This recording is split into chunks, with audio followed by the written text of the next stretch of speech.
ការឈ្លានពានកូរ៉េខាងត្បូងនៅព្រឹកថ្ងៃអាទិត្យទី25ខែមិថុនាឆ្នាំ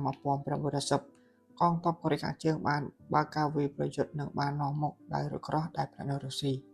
បានឆ្លងកាត់ខ្សែសរ៉ាប់ទី38ដើម្បីធ្វើការវាយប្រហារដ៏គួរភ្ញាក់ផ្អើលមួយលើប្រទេសកូរ៉េខាងត្បូង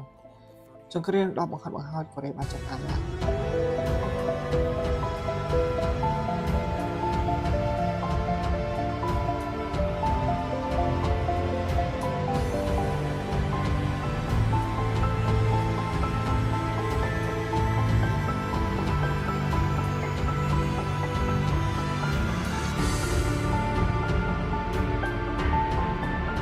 កងទ័ពកូរ៉េខាងជើងមានចំនួន 56,000 នាក់បានវាយលុកចូលប្រទេសកូរ៉េខាងត្បូងពីគ្រប់ចំណុចទាំងអស់នៅតាមបណ្ដាខេត្តសទី38ក្នុងល្បឿនដ៏លឿនគួរឲ្យភ្ញាក់ផ្អើលមួយដោយមិនមានការជួបប្រទះការតស៊ូដ៏ខ្លាំងក្លាពីសំណាក់កូរ៉េខាងត្បូងឡើយនៅក្នុងរយៈពេលប្រមាណថ្ងៃប៉ុណ្ណោះកងទ័ពកូរ៉េខាងជើងបានរុល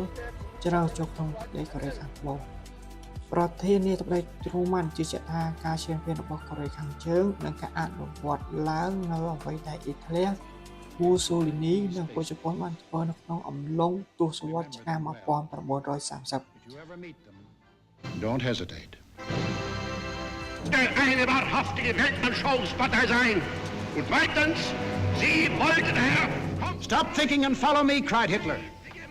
I will make you masters of the world.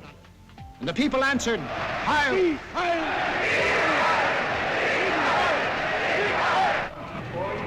Stop thinking and believe in me, bellowed Mussolini, and I will restore the glory that was Rome. And the people answered, Duce, Duce.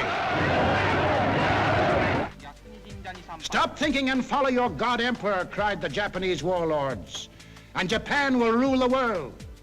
And the people answered, Bonsai, Bonsai. គោលនយោបាយឡោមព័ទ្ធរបស់ទ្រូម៉ាន់កំពុងស្ថិតក្នុងដំណាក់កាលធ្វើតេស្តជាដំណោះស្រាយទ្រូម៉ាន់សម្រាប់នៅក្នុងការជួយប្រទេសកូរ៉េខាងត្បូងដើម្បីប្រឆាំងជាមួយកុម្មុយនីសគ្រាន់តែរយៈពេល3ថ្ងៃក្រោយមកគឺនៅថ្ងៃទី28ខែមិថុនាឆ្នាំ1950ទីក្រុងសេអ៊ូលត្រូវបានដណ្ដើមកាន់កាប់ហើយរដ្ឋាភិបាលកូរ៉េខាងត្បូងត្រូវបានបង្ខំឲ្យរត់គេចទៅភាគខាងត្បូង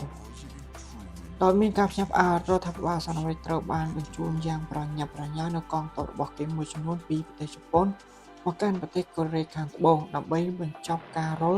ទៅមុខរបស់កូរ៉េខាងជើងប៉ុន្តែមកត្រឹមពាក់កណ្ដាលខែកក្កដាឆ្នាំ1950កងពលដំបូងរបស់សហរដ្ឋអាមេរិកត្រូវបានបំផ្លាញទាំងស្រុងដោយកងទ័ពកូរ៉េខាងជើងនៅជិតតំបន់តាជុងនៅក្នុងគ្រានោះដែរសហរដ្ឋអាមេរិកត្រូវបានស្នើឲ្យក្រុមប្រឹក្សាសន្តិសុខអង្គការសហប្រជាជាតិបានទាមទារកូរ៉េខាងជើងនឹងបង្កើតកងកម្លាំងរបស់អង្គការសហប្រជាជាតិមួយដើម្បីបញ្ជូនទៅឧបទ្វីបកូរ៉េ